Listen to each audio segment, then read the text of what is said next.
That's a lot of Kirby's. Yeah, Kirby Nightmare in Dreamland. Hola amigos and welcome to Let's Play Kirby Nightmare in Dreamland. This is your host Tails5 Raga. And today we're gonna be starting this nice little thing. So you can see the peaceful world of Dreamland is in great danger. Dreamland dreams have always flowed from the wonderful fountain of reading the text on screen. Yo, we can skip this.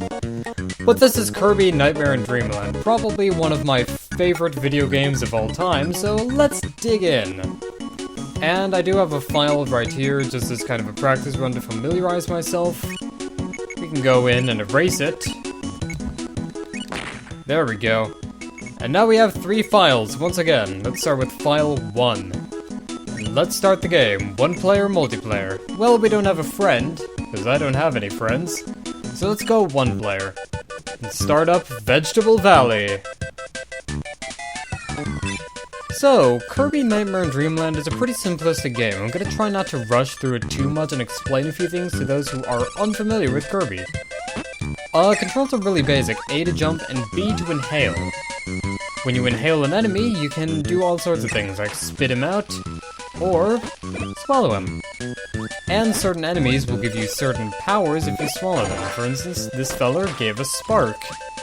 You have your abilities until you get hit, or you press select to lose them. You also have a dash ability as well, which is very good if you're trying to get from point A to point B as quickly as possible. So, Spark comes in handy. It has a pretty good range around you. And right here, I may as well explain a secret alcove, where we can get hit by an enemy. That enemy would give us a nice little power that's pretty rare, but the only reason I'm going in there is because I am going to try to go for a 100% run. My memory with this game is a little bit shaky, so you know, we do have that to worry about. This is fire. Fire kinda sucks in this game, and I will tell you, this is actually a remake of the first Kirby game to actually implement powers, which would happen to be Kirby's Adventure on NES, I think. Which is, you know, I don't like it as much as this game, but Kirby's Adventure is still a great game. I mean, I did a race of it, so that's quite alright. Anyway, I may as well explain the main reason why I've been doing this game. It's because the current part of Final Fantasy IV where I am is gonna get kinda grindy, because the fact that, you know, the fact that I'm low level is kind of starting to catch up with me, so with that being said, let's go into level 2. We're introduced to these guys. These are Gordos. They are completely invincible. You can do anything you'd like to them and they will not die. However, we also have the beam power-up, which is a nice little beam whip here. Replace it for one of my favorite powers, Cutter.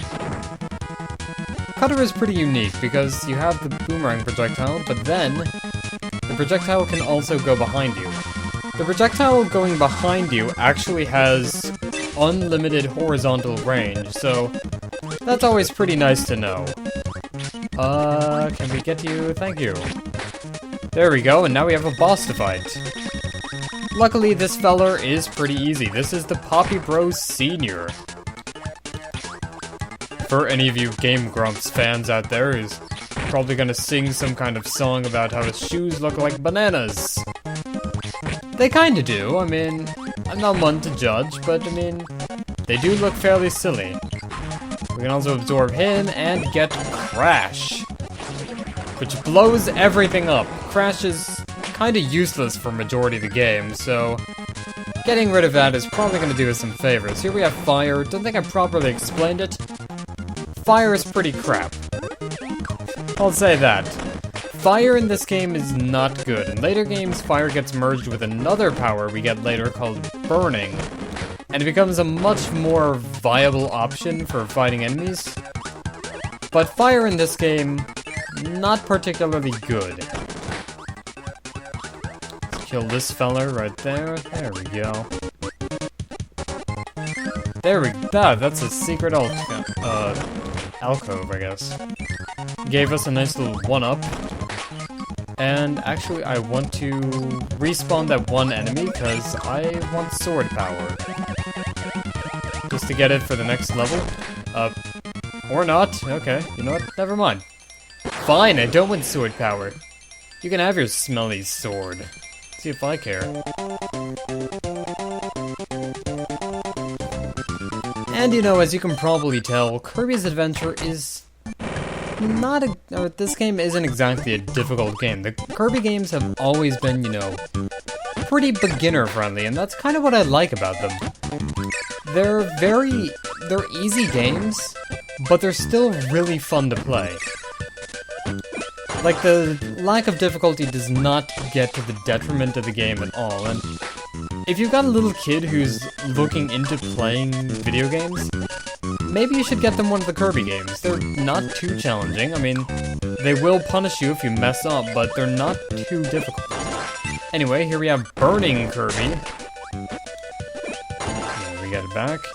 And Burning Kirby enables us to do kind of a fireball tackle. You can also repeatedly hit certain sections of land in order to, you know, repeatedly fireball across things, but Burning Kirby, it's a fairly alright power. I really like using it. But I can see areas where it's not going to come in handy. Anyway, you also may have noticed that Kirby can't use his powers underwater. There's only a few powers that Kirby can actually do while submerged. And I believe they are Sword and Hammer. Which is kind of why I wanted to show off Sword Kirby, because, well, it can do things underwater. Oh well, it's not like, you know, it's not like we're not gonna get another opportunity to do Sword Kirby. And, let's see, there we go. And you may have also noticed that these doors have opened as well. Going in here is a museum where we can get copy abilities. So I can show off Sword Kirby after all. Sword is somewhat less useful in this game than in others, which I guess makes sense considering this is a remake of a NES game. But it's still very useful. It's an all-around great power to use. Doesn't have all the fancy moves that it does in Superstar Saga, or not Superstar Saga, that's a Mario game, but Superstar, but it gets the job done. So let's go into level 4. It's one of my favorite tracks of all time. Baseline, man. And hey, we get the easiest mid-boss ever, Mr. Frosty, which we can use to get Freeze power-up. Freeze is, once again, one of those power-ups that should be merged with another one. In this case, it should be merged with Ice Kirby. But Freeze Kirby feels a lot more useful. It's also basically Spark, so and I guess that works out well for it. No secrets there. There's no secrets this year. Speaking of working exactly like Spark, Needle! Needle has, I think, a larger vertical range to it, and also has vertical range below you if you use it in midair. But it generally deals the same damage as all the others, and basically is as useful. There's no secrets around here. Okay. I didn't even know why I'm getting so obsessive over the secrets. Not really all that important. So let's get this. Invincibility Candy! It has all the sugar and radiation that our growing body needs. And with all that radiation, we can shoot for the balloons and get ourselves some points. I like points. And now there's one more door to go into. This door. I guess I will be showing off this entire world in this video, so let's pick Sword Kirby. Actually, you know what? No. Let's fight this boss the way it was meant to be fight. Or meant to be fought. Meant to be fight. I know English. So go down here, and this is Wispy Woods. He is our first actual boss opponent. He's, for the most part, pretty easy. Well, most of the bosses in this game are pretty easy, but Wispy Woods, he's usually easy. He's got, like, chronic easy boss syndrome. He doesn't necessarily do any, super moves in this game, and I will say this game is pretty easy even by Kirby standards, but, he makes for a decent first boss. Can't really do much of anything else to him other than shoot apples, so let's get this! Our first Star Rod fragment. The use of these things will become apparent later in the game as we progress. And we get the nice little notification for Ice Cream Island, which is going to be level 2.